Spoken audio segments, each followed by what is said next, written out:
مرضاة الله سبحانه وتبارك وتعالى ببذل هذه الجهود لنشر الدين وإحياء الدين وبقاء المجتمع على الدين، فتكون النصيحة والتذكير وبيان الفضيلة في هذا المجلس الذي تحفه الملائكة وتغشاه الرحمة وتنزل عليه السكينة ويذكرنا الله في من عنده.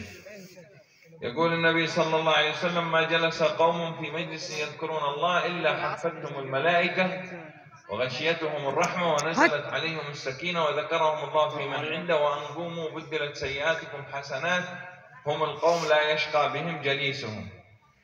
فهذا حديث عظيم بمناسبة هذا المجمع الكريم، وهذه المدرسة المباركة مشكورة أن دعتنا لهذا المحفل، وأنتم مشكورين بذلتم الوقت وتركتم الراحة وجئتم لتسمعوا كلام العلماء وكلام الصلحاء وكلام الخطباء.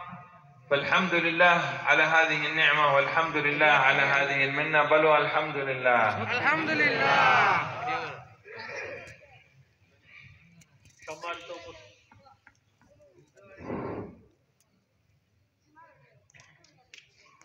মেহমান তিনি আল্লাহ পাকের প্রশংসা, রাসূল পাক সাল্লাল্লাহু আলাইহি ওয়াসাল্লামের প্রতি দরুদ ও সালাম প্রেরণ করার পর বলছেন যে আমরা যে বরকতপূর্ণ মজলিসে জমা হয়েছি, এই যে আমাদের মজমা আর একত্রিত হওয়া, এটা অত্যন্ত বরকতপূর্ণ মজলিস। কারণ আমরা যে এই মজলিসে একত্রিত হয়েছে, আমাদের উদ্দেশ্য হলো ইহয়া উদ্দিন, দিনকে জিন্দা করা, দিনকে সামনে রেখেই আমাদের এই মজমা। আর এই ধরনের মজমা সম্পর্কে স্বয়ং রাসূল পাক সাল্লাল্লাহু আলাইহি ওয়াসাল্লাম হাদিসে পাক ইরশাদ করেন যে গাশিয়াতহুমুর রাহমা ওয়া নাযালাত আলাইহিমুস সাকিনা ওয়া যাকারাহুমুল্লাহু ফি মান ইনদাহ, যে এই ধরনের মজলিসগুলোকে